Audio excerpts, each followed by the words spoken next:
നമസ്കാരം. ആന്റണി പെരുമ്പാവൂരിന്റെ ഫേസ്ബുക്ക് പോസ്റ്റിന് പിന്നാലെ തനിക്കും കുടുംബത്തിനുമെതിരെ സൈബർ ആക്രമണമെന്ന് നിർമ്മാതാവ് ജി സുരേഷ് കുമാർ. ചില അസോസിയേഷനുകളും ഫാൻസ് ഗ്രൂപ്പുകളും ടാർഗറ്റ് ചെയ്ത് സൈബർ ആക്രമണം നടത്തുന്നെന്നും സുരേഷ് കുമാർ വ്യക്തമാക്കി.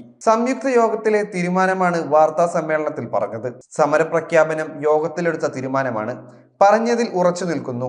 ഒത്തുതീർപ്പ് ചർച്ച ഉണ്ടാകില്ലെന്നും സുരേഷ് കുമാർ വ്യക്തമാക്കി. കളക്ഷൻ കണക്ക് പറഞ്ഞതാണ് പലരുടെയും പ്രകോപനത്തിന് കാരണമായെന്നും സുരേഷ് കുമാർ കൂട്ടിച്ചേർത്തു. സിനിമാ മേഖല ജൂൺ 1 മുതൽ നിശ്ചലമാകുമെന്ന് പ്രഖ്യാപിച്ചുകൊണ്ട് സുരേഷ് കുമാർ നടത്തിയ വാർത്താ സമ്മേളനമാണ് വലിയ ചർച്ചകൾക്ക് തുടക്കമിട്ടത്.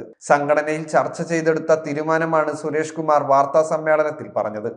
എന്നാൽ ഇതിനെ രൂക്ഷമായി വിമർശിച്ച് ആന്റണി പെരുമ്പാവൂർ ഫേസ്ബുക്ക് പോസ്റ്റിൽ കുറിപ്പ് പങ്കുവയ്ക്കുകയായിരുന്നു. നിർമ്മാതാക്കളുടെ സംഘടനയിൽ സുരേഷ് കുമാറിന്റെ അഭിപ്രായങ്ങളോട് ഭിന്നതയുണ്ടെന്നും എമ്പുരാന്റെ ബജറ്റ് 141 കോടി രൂപയാണെന്ന് സുരേഷ് കുമാറിന് എങ്ങനെയാണ് അറിയാമെന്നും ആന്റണി കുറിപ്പിൽ ചോദിച്ചിരുന്നു.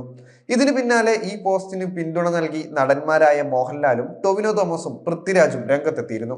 അതേസമയം താരങ്ങളുടെ പ്രതിഫലവുമായി ബന്ധപ്പെട്ട് നിർമ്മാതാവ് ജി സുരേഷ് കുമാറിന്റെ ആരോപണങ്ങൾക്ക് മറുപടിയായി നടൻ ജയൻ ചേർത്തല എത്തിയിരിക്കുകയാണ്. താരങ്ങളാണ് സിനിമയ്ക്ക് നഷ്ടമുണ്ടാക്കുന്നത് എന്ന് പറയുന്നത് സത്യവിരുദ്ധമായ കാര്യമാണെന്നും നിർമ്മാതാക്കളുടെ സംഘടന മാടമ്പിത്തരം കാണിക്കുകയാണെന്നും ജയൻ ചേർത്തല പറയുന്നു. സുരേഷ് കുമാറിന്റെ മകൾ നടിയല്ലേ?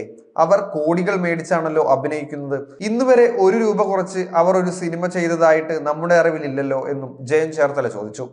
നിർമ്മാതാക്കളുടെ സംഘടന കഴിഞ്ഞ ദിവസം ഒരു പത്രസമ്മേളനം നടത്തി പറയുകയുണ്ടായി. സിനിമ നഷ്ടത്തിലാണെന്നും ജൂൺ 1 തീയതി മുതൽ സമരത്തിലോട്ട് പോവുകയാണെന്നും അതിനവർ മുന്നോട്ട് വെച്ച കാരണങ്ങളാണ് മനസ്സിലാകാത്തത്. അവർ പറഞ്ഞിരിക്കുന്നത് താരങ്ങളുടെ പ്രതിഫലം കുറയ്ക്കണം, താരങ്ങളാണ് സിനിമയ്ക്ക് നഷ്ടമുണ്ടാക്കുന്നത് എന്നാണ്. മലയാളം, തമിഴ്, തെലുങ്ക്, ഹിന്ദി, ഇംഗ്ലീഷ് ഏതു ഭാഷയാണെങ്കിലും ഒരു സിനിമ കൊമേഴ്ഷ്യലി ഹിറ്റാവാൻ വേണ്ടിയിട്ടാണ് താരങ്ങളെ അഭിനയിപ്പിക്കുന്നത്. സൂപ്പർ സ്റ്റാറുകളും സൂപ്പർ ഹിറ്റുകളും ഉണ്ടാകുന്നത് താരങ്ങൾ ഉള്ളത് കൊണ്ടല്ലേ? സുരേഷ് കുമാറിന്റെ നിർമ്മാണ കമ്പനിയുടെ പേര് രേവതി കലാമന്ദിർ എന്നാണ്.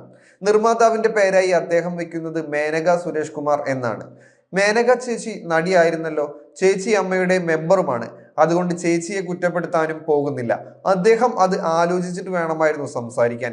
അദ്ദേഹത്തിന്റെ മകൾ നടിയല്ലേ? അവർ കോടികൾ മേടിച്ചാണല്ലോ അഭിനയിക്കുന്നത്. ഇന്നുവരെ 1 രൂപ കുറച്ച് അവർ ഒരു സിനിമ ചെയ്തതായിട്ട് നമ്മുടെ അറിവിലില്ലല്ലോ. അമ്മയ്ക്കെതിരായ ആരോപണങ്ങളിൽ ഇതുവരെ മിണ്ടാതിരുന്നത് അതൊരു കൂട്ടായ്മയാണ്, ഒരു ഫ്രറ്റേണിറ്റിയാണ് എന്നുള്ളത് കൊണ്ടാണ്. അതിനകത്ത് ഒരാളെ കുറ്റപ്പെടുത്തുന്നത് ശരിയല്ല എന്നോർത്തിട്ടാണ്. ഇപ്പോൾ അതിര് കടന്നിരിക്കുകയാണ്. അമ്മ ദാതനില്ല കളരിയാണ് എന്നാണ് സുരേഷ് കുമാർ പറഞ്ഞിരിക്കുന്നത്. അത് പറയാൻ അദ്ദേഹത്തിന് എങ്ങനെയാണ് സാധിക്കുന്നത്? മുമ്പ് മലയാള സിനിമ പ്രൊഡ്യൂസേഴ്സ് അസോസിയേഷൻ കടത്തിലാണ്, പൈസ ഇല്ല എന്ന് പറഞ്ഞപ്പോൾ അവർക്ക് 1 കോടി രൂപ കടം കൊടുത്തത് അമ്മ അസോസിയേഷൻ ആണ്. അതിന് തെളിവുകളും രേഖകളുമുണ്ട്. ആ 1 കോടിയിൽ 60 ലക്ഷം രൂപയാണ് അവർ തിരികെ തന്നിട്ടുള്ളത്. ബാക്കി 40 ലക്ഷം ഇപ്പോഴും കടത്തിലാണ്.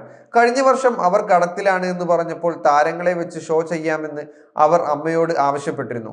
ലാലേട്ടനും മമ്മൂക്കയും ഉൾപ്പെടെയുള്ള താരങ്ങൾ തന്നെയാണ് പ്രൊഡ്യൂസേഴ്സ് അസോസിയേഷന് വേണ്ടി നിലനിന്നതും ഷോ ചെയ്യാൻ തയ്യാറായതും എന്നും ജയൻ ചേർത്തല പറയുകയുണ്ടായി. പലതരത്തിലുള്ള മറുപടികളാണ് സുരേഷ് കുമാറിന്റെ പത്രസമ്മേളനവുമായി ബന്ധപ്പെട്ട് വന്നുകൊണ്ടിരിക്കുന്നത്.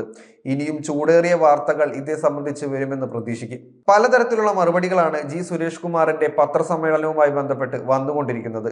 മലയാള സിനിമാ മേഖലയിൽ ഇത് ചൂടേറിയ വാർത്തയായി മാറുകയുമാണ്.